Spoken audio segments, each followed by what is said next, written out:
नमस्कार, कृषि दर्शन कार्यक्रम में आप सभी का स्वागत है।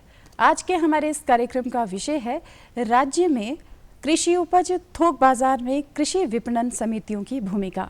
और इस विषय पर हमें विशेष जानकारी देने के लिए जो आज हमारे विशिष्ट अधिकारी यहाँ पर आए हैं वो है श्री संजय जोशी जी, जो कि सीनियर लॉ ऑफिसर हैं हिमाचल प्रदेश राज्य कृषि विपणन बोर्ड में। सर, स्वागत है आपका बहुत बहुत स्टूडियो जी। में। नमस्कार दर्शकों जी सर, जानना चाहेंगे सबसे पहले आपसे कि आम जो हमारा किसान बागवान भाई बहन हैं उन्हें ये जानकारी हो कि किस तरह से ये समितियां काम करती हैं, कैसे इन्हें संचालित किया जाता है, क्या जिम्मेदारियां रहती हैं।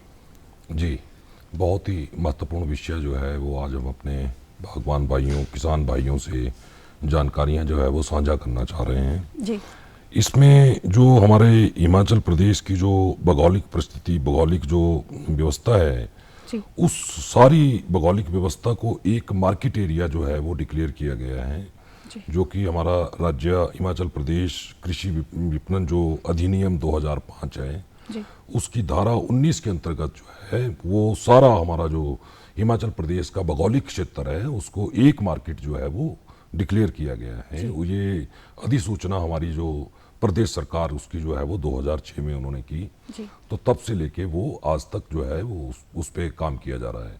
उसी तरीके से हमारे जो 12 डिस्ट्रिक्ट्स हमारे हैं वहाँ पे हमारी 10 जो कृषि मंडी विपणन उप समितियाँ हैं जी वो कार्यरत हैं। शिमला और किन्नौर को जो है वो एक एडमिनिस्ट्रेटिव यूनिट के तौर पे एकत्रित किया गया है और उसी तरीके से हमारा कुल्लू और लाहौल स्पीति को जो है वो रखा गया है।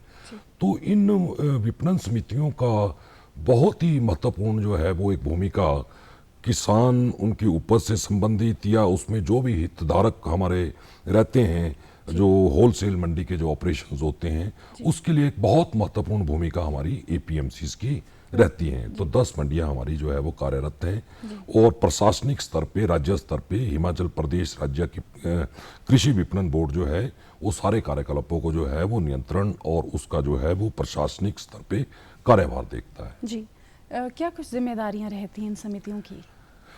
सबसे पहले तो इन समितियों का जो दायित्व इस अधिनियम के धारा 39 के अंतर्गत इनको जो अधिनियम के अंतर्गत दायित्व सौंपे गए हैं उसमें सबसे पहले मंडियों का निर्माण है, बेहतरीन इंफ्रास्ट्रक्चर जो है वो हम अपने प्रदेश के अंदर पैदा करें, दूर दराज क्षेत्रों में जो है वो एक नेटवर्क हमारे पास कंप्लीट नेटवर्क जो है वो मंडियों का हो। अगर हम इसका आंकलन ये करें कि 2004 में हमारी लगभग 32 मंडियां कार्यरत जो हिमाचल प्रदेश में थी, आज 2023 में यही मंडियों की स्थिति हमारी उसमें principal market yard terminal markets ये लगभग 80 के करीब हमारी जो है वो पहुंच रही हैं और इसमें लगभग 500-600 करोड़ का जो है वो इन्वेस्टमेंट है, काफी बड़ा ह्यूज इंफ्रास्ट्रक्चर। जैसे अभी प्राला में हमारा रिसेंटली जो है वो हुआ, टर्मिनल मार्केट परमाणु में हमारा हुआ, उसी तरीके से एप्पल बेल्ट के बीच में आप किन्नौर तक चले जाओ तो मंडियों का बहुत ही सुदृढ़ नेटवर्क जो है वो हमारा हुआ है। जी तो सर, जैसे इंफ्रास्ट्रक्चर की अगर बात करते हैं, कहीं पे इंफ्रास्ट्रक्चर में कोई कमी आ जाती है तो वो किसकी जिम्मेदारी रहती है। समय समय पे इसका आंकलन होता रहता है। हमारा जो प्रशासनिक अमला है जिसमें एग्जीक्यूटिव इंजीनियर हैं, फील्ड के हमारे स्टाफ हैं और लोगों की कोई शिकायतें हैं, लोगों के कोई रिप्रेजेंटेशन है, किसानों को कोई रिप्रेजेंटेशन है, उसमें लोकल बॉडीज हमारी जैसे पंचायती राज संस्थाएं हैं उसकी तरफ से कोई हमारे को कोई ऐसा प्रतिवेदन आता है तो उस पर हमारा जो प्रशासनिक जो अपना जो ढांचा है उस पर निर्णय लेता है और बोर्ड ऑफ मैनेजमेंट में इस किस्म के मुद्दों को प्रशासनिक और वित्तीय स्वीकृतियां प्रदान की जाती हैं। उसके बाद उसमें जो है आगे कार्यप्रणाली हमारी आगे विस्तार का वो काम चलता है। जी तो हमारे किसान भाई बहनों के लिए ये समितियां किस तरह से विशेष कदम उठाती हैं जिससे ये लाभान्वित होते हैं सभी। जैसा हम देखें कि हमारा जो हिमाचल प्रदेश है भौगोलिक परिस्थितियों से थोड़ा विपरीत परिस्थितियों के कारण जो है हम फ्रूट और वेजिटेबल में हमारे पास सरप्लस प्रोड्यूस जो है वो रहता है। सीरियल्स हैं या दूसरी किस्म की जो कृषि जीन्स हैं उसमें हम इतने अग्रणी स्तर पे नहीं माने जाते जितना कि हमारे को हिमाचल प्रदेश को एक एप्पल बॉल और फ्रूट बॉल के तौर पे जो है वो देखा जाता है, जिसमें एग्जोटिक वेजिटेबल्स हैं, हमारे स्टोन फ्रूट्स हैं, हमारे एप्पल हैं, हमारे जो लोअर हिमाचल के अंदर आप देखें तो सिट्रस वाले फ्रूट हैं।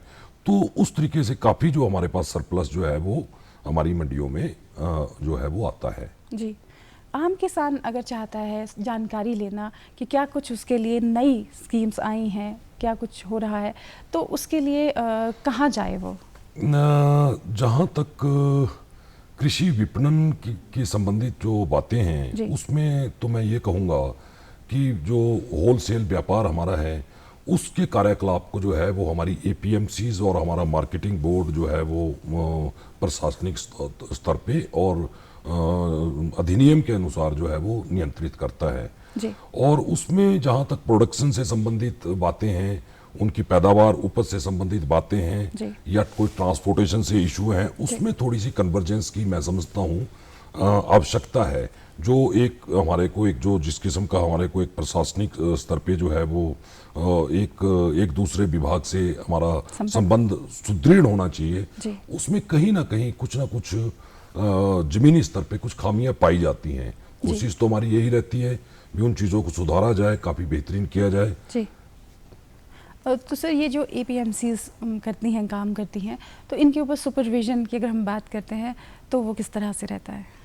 एपीएमसी का जो प्रशासनिक ढांचा है उसमें किसान बागवानों से कोई प्रतिनिधि हमारे जो है वो सरकार द्वारा या जिलाधीश द्वारा जो है वो मतलब नॉमिनेट किए जाते हैं। उसके बाद एक कमेटी का गठन होता है जिसमें हमारे लगभग 16 आदमी जो है कार्यरत रहते हैं। उसमें इसका जो प्रशासनिक ढांचा है उसमें एक्स ऑफिशियो मेंबर जैसे डिप्टी डायरेक्टर एग्रीकल्चर है, हमारे दूसरे मंडी समिति के जो सचिव हैं वो उसके पदेन सदस्य होते हैं और उसी तरीके से हमारे हॉर्टिकल्चर है, फॉरेस्ट डिपार्टमेंट है। तो इसका एक सामूहिक सा मतलब जो है वो एक प्रशासनिक जो ढांचा है वो तैयार किया गया है और इनका जो कार्य प्रणाली है वो बिल्कुल स्वतंत्र रूप से धारा 29 और 30 के अंतर्गत जो है वो इसकी जो है वो गठन सरकार द्वारा किया जाता है और उसी तरीके से इसके ऊपर जो कार्यकलाप है वो धारा 39 के अंदर जो है वो पूरा उसमें विस्तृत जानकारियां दी गई हैं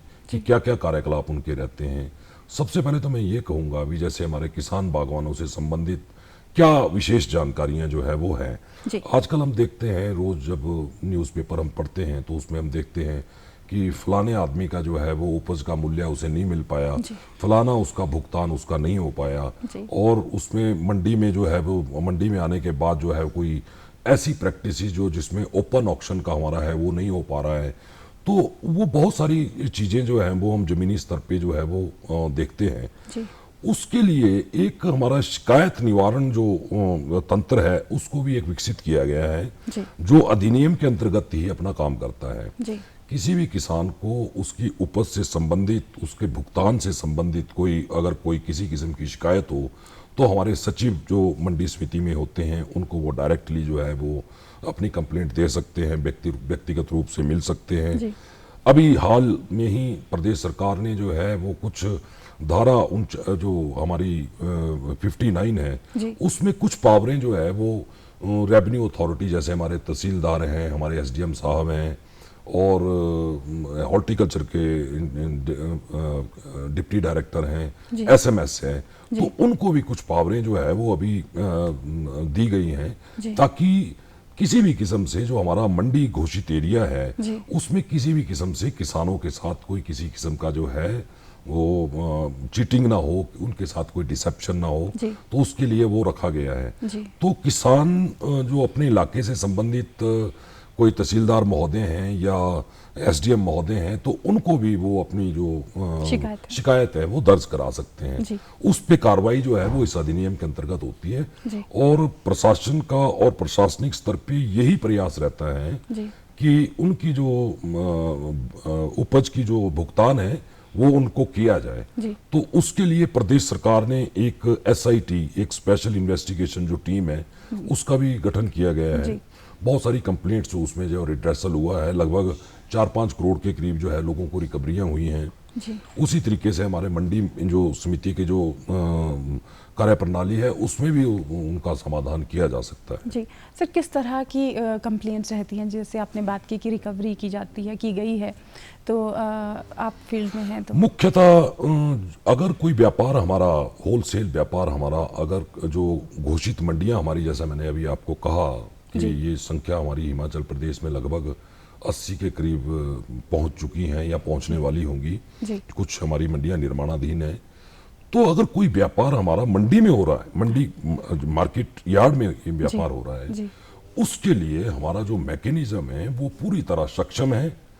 उसमें किसी भी किस्म की व्यापार से संबंधित मेल ट्रेड प्रैक्टिसेस का कम जो है वो संभावनाएं रहती हैं। होता क्या है कि व्यापार जब हमारा मंडियों से बाहर निकल के सड़कों पे व्यापार होता है और बाहर से व्यापारी लोग आते हैं और वो हमारे किसानों को प्रलोभन देते हैं, तो उसमें होता ये है कि वो हमारा किसान जो है वो बहक जाता है और उसमें जो है वो फंस जाता है। उस ट्रैप में फिर वो जब माल चला जाता है उसके बाद वो अपनी कंप्लेंट्स के लिए देखता है। तो अगर मंडियों में मैं बात करूं तो मंडियों में इस किस्म की शिकायतें कम देखी गई हैं बनिस्बत की अगर व्यापार कोई बाहर हो रहा है। तो ये भी एक बहुत बड़ी समस्या देखी गई है। तो आपका कहना है कि मंडियों में ही हमारे किसान भाई बहन जो है वो अपना व्यापार करें? प्राथमिकता यही होनी चाहिए कि मंडियां जब हमारी प्रदेश सरकार ने किसान बागवान भाइयों के लिए जो है समर्पित की हैं, तो उसका भरपूर लाभ जो है वो हमारे बागवान भाइयों को मिलना चाहिए। जी सर, जैसे हम अपेक्षा करते हैं समितियों से कि वो अपना कार्य अच्छे से करें, सुचारू रूप से करें, तो किसान के लिए क्या कहेंगे आपकी क्या होना चाहिए, उनके जिम्मेदारी क्या रहनी चाहिए? जहाँ तक मैंने अभी आपसे जो जिक्र किया, ये जो मंडी APMC एक्ट जिसको नाम दिया जाता है 2005 प्रदेश का, हमारे हिमाचल प्रदेश का अपना एक्ट है। ये अधिनियम 20/2005 ये मई 2005 में जो है वो लागू हुआ है। तो उसमें जो एक सबसे बड़ी विशेषता देखी गई है वो किसान और बागवानों के हित को सर्वोपरि उसमें रखा गया है। और बागवान को किसी भी तरीके की कोई रजिस्ट्रेशन की आवश्यकता उस अधिनियम में नहीं है। हाँ, उसके अलावा जो हितधारक लोग हैं, क्योंकि मार्केटिंग का जब चेन हम देखते हैं तो एक किस्म से पूरा का पूरा ये साइकिल है। साइकिल में ये होता है भी जैसे किसान बागवान अपना जो उपज है वो मंडियों की तरफ लाते हैं, ट्रांसपोर्टेशन की अपनी व्यवस्था है, उनकी लेबर और ये सारा करने के बाद, छटाई करने के बाद उसको जो मंडियों में हमारे लाते हैं, उसका जो है वो अनलोडिंग होने के बाद ये हमारे प्लेटफॉर्म पे जाता है। प्लेटफॉर्म पे जाने के बाद उसकी एक ऑक्शन की लॉट सिस्टम होता है, तो उसमें वो एक प्रक्रिया, निर्धारित प्रक्रिया होती है। उसमें जो अब इस साल से तो हमने ये भी किया कि जो व्यापारी वर्ग हमारे बाहर से आ रहे हैं उनका भी पंजीकृत अनिवार्य है। ये बहुत अच्छा उसको भी हमने, ताकि हम उनके क्रेडेंशियल्स को, उनकी वेरिफिकेशंस को, किसी किस्म की अगर पेमेंट डिफॉल्ट अगर होता है तो हमारे पास, उनकी प्रशासन के पास उसकी कुछ मजबूत पकड़ हो, ताकि हम ये सुनिश्चित कर पाए कि फलाने फलाने व्यापारी से इतना पैसा हमारे किसान बागवान का जो है वो अभी लेने के लिए फंसा हुआ है। तो हम पूरे उसमें प्रयास करते हैं। बागवानों का उसमें पंजीकरण का कोई हमारे अधिनियम में प्रावधान नहीं है। और उसके अलावा जो मंडी में जितनी भी मार्केट फंक्शनरीज हमारी काम करती हैं, चाहे वो ट्रेडर है, चाहे वो हमारा कमीशन एजेंट है, चाहे वो ब्रोकर है, चाहे वहाँ लेबर वाले काम करने वाले हैं, तो उसकी भी रजिस्ट्रेशन की जो है वो व्यवस्था इस अधिनियम में की गई है। तो जो किसान बागवान भाई बहन आते हैं इन मंडियों में और कुछ दिन लग जाते हैं बिकने में उनका उत्पाद, तो क्या उनके रहने का, खाने पीने का क्या इंतजाम रहता है? हमारे जैसे आपने बहुत ही बेहतरीन ये सवाल किया। अभी ढली की हम बात करें तो भटाकुपर में काफ़ी बड़ी मंडी हमारी है। तो यहाँ किसान भवन का निर्माण किया गया है, जो हमारे किसान भाइयों के लिए, बागवान भाइयों के लिए, या हितधारक जो जैसे कोई ट्रेडर बाहर से आता है तो उसके लिए रियायती दरों पे रहने की व्यवस्था है, खाने की व्यवस्था है। वैसे ही हमारे सोलन मंडी में भी ये व्यवस्था है, परमाणु में भी हम ये व्यवस्था लगभग उसको सुदृढ़ कर रहे हैं। और भी बहुत जगह हमारी जो है, जो किसान हमारे रेस्ट हाउस है उसका निर्माण किया गया है। तो सुविधा जितनी दी जा सकती है उसके देने की पूरी भरपूर प्रयास किए जाते हैं। इनके लिए क्या कोई शुल्क हमारे किसान भाई बहनों से लिया जाता है? किसान भाइयों से बहुत ही एक Nominal। नॉमिनल जिसको हम कह सकते हैं, जी ताकि उसके प्रशासनिक खर्चे में कोई व्यवधान ना हो, जी तो वो उसमें वो किया गया है, जी। बहुत ही नॉमिनल जो कोई भी रेट दे पे। सकता है। हाँ, वो कोई भी आदमी ले सकता है, जी जी तो उसमें कोई ऐसी समस्या नहीं है। जी। और मैं आपसे ये जानना चाह रही थी कि आप लोग क्या किसानों से अपेक्षा रखते हैं, उनके बिहाफ पे क्या होना चाहिए कि दोनों साइड से जो काम है वो सुचारू चले। देखिए, ये बहुत ही महत्वपूर्ण बात है कि पारदर्शिता अगर व्यापार में हमको लानी है, जी हमको अपनी प्रतिष्ठा कायम करनी है, तो हमारे को अपने ग्रेड्स, अपनी ब्रांडिंग, अपना जो माल है जी वो बिल्कुल शुद्ध रूप से जो है, जब हम उसको मंडी में उतारेंगे जी तभी हम एक अच्छे भाव की कामना कर सकते हैं। जी और एक निर्णय प्रदेश सरकार ने, अभी आपने देखा होगा कि किलो के हिसाब से जो है वो मंडियों में सेब हमारा बिकेगा, जी उससे किसानों को इस बार कुछ पिछले सालों की तुलना में बहुत अच्छे मतलब रेट्स उनको मिले हैं। जी और हमारे पास जो है वो फीडबैक भी आती है, तो बहुत सारे किसान खुश भी हैं, जी जो ये इनकी डिमांड पिछले कई सालों से थी। जी तो ये मुझे लगा कि ये एक बहुत ही अच्छा निर्णय है जी कि वेट के हिसाब से जो है वो बोलियां लगे, जी और वेट के हिसाब से जो है वो उसका जो है वो मूल्यांकन हो, जी और उसका उसको उनको मूल्य मिले। जी पर किसान भाइयों के ऊपर और बागवान भाइयों के ऊपर भी एक नैतिक जिम्मेवारी रहती है जी कि जिस कृषि उपज को हम अपनी मंडियों में ला रहे हैं, जी वो उसका जो एक किस्म से ब्रांडिंग है, Quality उसके है। ग्रेड्स हैं, हाँ उसकी जी। क्वालिटीज है, जी, maintain उसको रखें। हम मेंटेन करें, उसको हम इंश्योर करें, जी और उसी से हम अच्छे भाव जो है वो अपनी मंडियों में प्राप्त कर सकते हैं। जी बिल्कुल हाँ जी। जी। तो किसान भाइयों बहनों, जैसे आप चाहते हैं कि आप बिल्कुल ना ठगे जाएं, कोई आड़ती आपको ना फंसा ले, और इसके लिए कार्य किया भी जा रहा है, तो सभी ग्राहक भी अपेक्षा करते हैं, ये आड़ती भी अपेक्षा करते हैं कि जो क्वालिटी हो गुड्स की वो बेहतरीन हो। बेहतरीन हो। सिर्फ वर्तमान परिप्रेक्ष्य की अगर हम बात करते हैं तो प्रदेश में और राष्ट्रीय स्तर पर क्या कुछ कदम उठाए जा रहे हैं? जहाँ तक राष्ट्रीय स्तर की बात है, तो अभी आपने देखा होगा 1-2 साल पहले 2-3 अधिनियम जो है वो केंद्र की तरफ से जो है वो लाए गए थे, जी लेकिन उसमें मुक्त व्यापार की एक व्यवस्था का जो है वो प्रावधान किया गया था। पर कुछ उसमें खामियां होने की वजह से वो आगे एक अधिनियम का रूप जो है वो नहीं ले पाए। उसमें माननीय जो हमारा उच्चतम न्यायालय है, उसका भी कुछ उसमें स्टे वगैरह रहा, जी और उसके बाद वो जो अधिनियम थे जो जिसको किया गया था, उसको भी केंद्र सरकार ने जो है वो वापस ले लिया। जी तो काफ़ी कुछ एजिटेशन हमारा हुआ था।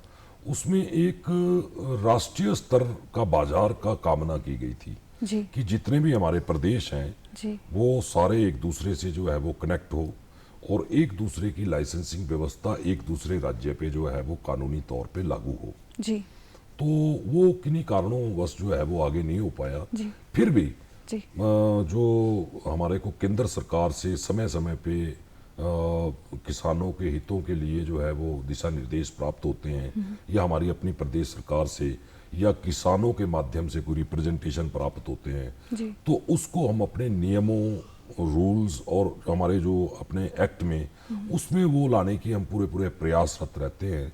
और जैसा कि लाइसेंसिंग की भी व्यवस्था, ये अब मैं ये नहीं कहूँगा कि हमारा काम सिर्फ जो है वो किसान बागवानों की तरफ पूरा ध्यान आकर्षित करना है, उसके अलावा मार्केट में उस जो सर्कल के अंदर जो जितने भी हितधारक है, उस व्यवस्था को भी हमको सुदृढ़ करना है, पारदर्शी करना है।